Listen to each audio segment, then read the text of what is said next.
Tigers Live on FanDuel Sports Network is brought to you by Miller Lite, a proud partner of your Detroit Tigers. Hashtag tastes like Miller time. By your local Toyota dealer. For all Toyota offers, visit Toyota.com. By Blue Cross Blue Shield of Michigan. Confidence comes with every card. And by Roof Max. Think you need a new roof? Think again. Call us today at 1-800-ROOF-MAX. The Moon Mammoths, they are taking over in Erie, Pennsylvania here today. We asked some of our players what they thought of a little rebrand, alternate identity, alter ego, however you want to phrase it, down in the minor leagues. Is this the first time seeing the Moon Mammoth logo for you? This is the first time seeing it. I think it's pretty cool. I think it's awesome that the minor leagues can have alternates like this and have fun with it. I'm sure the guys in Erie love it. What do you think about the purple? It's a little bold. I like the purple. I've always liked the purple and black. I think it's a great color combo, so I'm sure they'll look sharp. I'll hold that up. There you go. Oh, yeah, try it on. What do you think of the new Moon Mammoth logo gear? I think it looks good. I think it's have a look color, like a different color. I think have a good Moon Mammoth. It's pretty interesting, but it's the minor leagues. It's kind of what all that's about. I mean, I was a lobster roll one time, so yeah, these are pretty cool. You know, I'd rock them. You were a lobster roll? Yeah, we were I forget what city I was in, Norwich or something like that. The lobster rolls was a home game.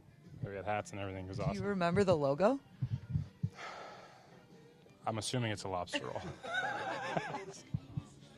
I might have been a lobster roll. You weren't. See, there it is. Oh.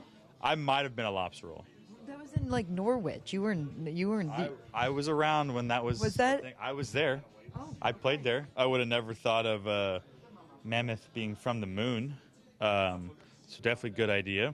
The logo is pretty cool. I like the purple. The hat itself is cool. The purple bill and everything. So I think it's pretty cool. Nothing like a little sassiness from Riley Green to get us started here. Greg Gania, the voice of the Erie Seawolves and one of your voices of the Detroit Tigers, joining me up in the booth. Greg, thank you so much for taking the time here.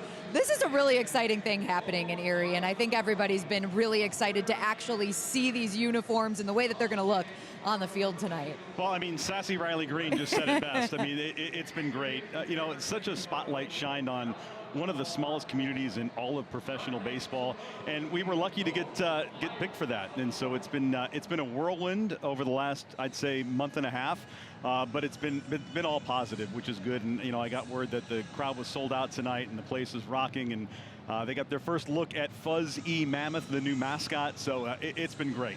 It's our Curtis Kitchen and Bath Roar of the Good today, Greg. And you did inform me that there was a line to get into the building in Erie because they're also giving away like a little plush toy mammoth, yeah, right? They were giving away little mammoth squishies, and the line, I mean, 7 hours before the game today. You never see that for a minor league baseball game, and they were lined up around the block in downtown Erie. So, I mean, people came from far and wide. I mean, we've had people coming down from Canada for this, so it's been pretty cool to see the reaction. Yeah, it's awesome. And John Oliver, the host of Last Week Tonight, throwing out the first pitch, and you actually got to talk to him about this because he has a big role in making all of this come to fruition. Yeah, he did. This was a story that they did back in early May, and he's always been a big baseball fan. He grew up a New York Mets, or didn't grow up, but he became a New York Mets fan when he came to the States. And he's taken his kid to minor league baseball games, and they thought what a great idea it would be to rebrand a minor league baseball team. And, you know, minor league baseball, we've said this many times, you throw it against the wall and see what sticks, and that was the mentality the show had. That was the mentality that we had with it, and it was just awesome to see it all come together for one giant night, I guess a mammoth night in Erie. And just to clarify for all of our fans listening, they are still the Erie Seawolves. Correct. This is just an alternate brand, an alternate name, alternate logo, but a very cool one. So were you in on this whole process? Were there any other names that were considered that you could share with us? So we were looped in once they told us it was going to be Moon Mammoths. Okay. So part of signing on to this was we had no idea and no say of anything. So when they came up with this, it had to go through Major League Baseball trademarking and through their legal department. So it was a long process just to get that stuff all sorted out.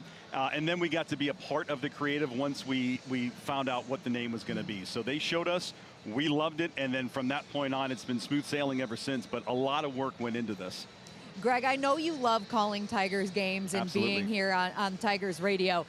There has to be a little FOMO. A little bit, not yeah. being in Erie tonight. As I'm seeing the pictures and the tweets and everything that's been coming in, I wish I was there. Obviously, very happy to be here for it. But yeah, it's just such a big night, and it really shines a light on what all is good about the game, and especially on the minor league baseball side.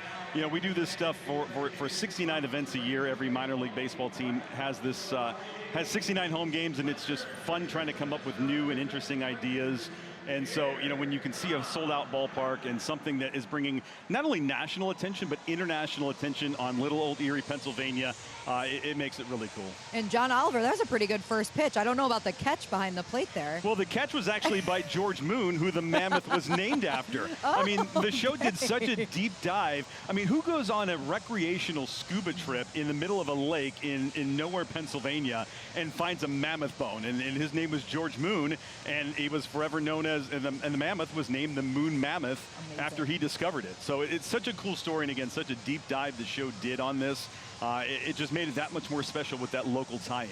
It is spectacular, and I can't let you go without talking about the 3 prospects that were just promoted to Double-A Erie, because that makes this even more exciting, right? With Max Clark, Kevin McGonigal, and Jose Briseño getting the nod to join the Erie Seawolves and move up to the next level in the Tigers organization.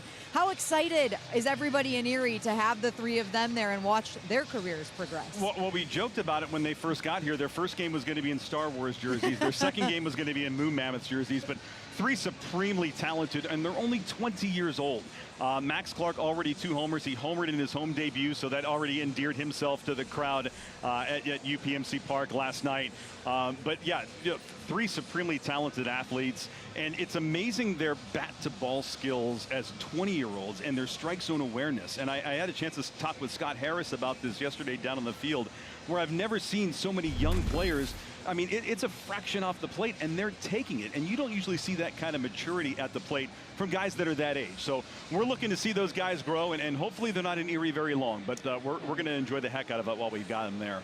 Well, Greg, you've experienced some really great current Tigers coming through Erie as well. You were there for the Riley Green, Spencer Torkelson era, too, and just all of the guys, Tarek Skubal coming through, a lot of really great talent that's come through there. It really has. I mean, really starting in 2019 with Casey Mize and Tarek Skubal, and then you fast forward to 21, we had Dylan Dingler, Riley Green, Spencer Torkelson, all on that team. And then Colt Keith a couple of years ago. Wenzel Perez was an Erie Seawolf. So it's been a magical time throughout the minor leagues, and it's great because, now the Tigers are winning up top, they're winning down below, and it's really the sign of a healthy organization top to bottom. That's right. It's been a great season for all of the Tigers affiliates and up here with the Big Club, too. Thank you so much, Greg, for taking the time to join us. They might miss you in Erie tonight, but we're glad to have you here. I'm happy to be here, Daniella, and thanks for having me on. Of course. Appreciate it. Go Moon Mammoths. All right. Go Moon Mammoths. Coming up next on Tigers Live, Tigers manager A.J. Hinch will join us with a little injury update as we continue the second half of the season.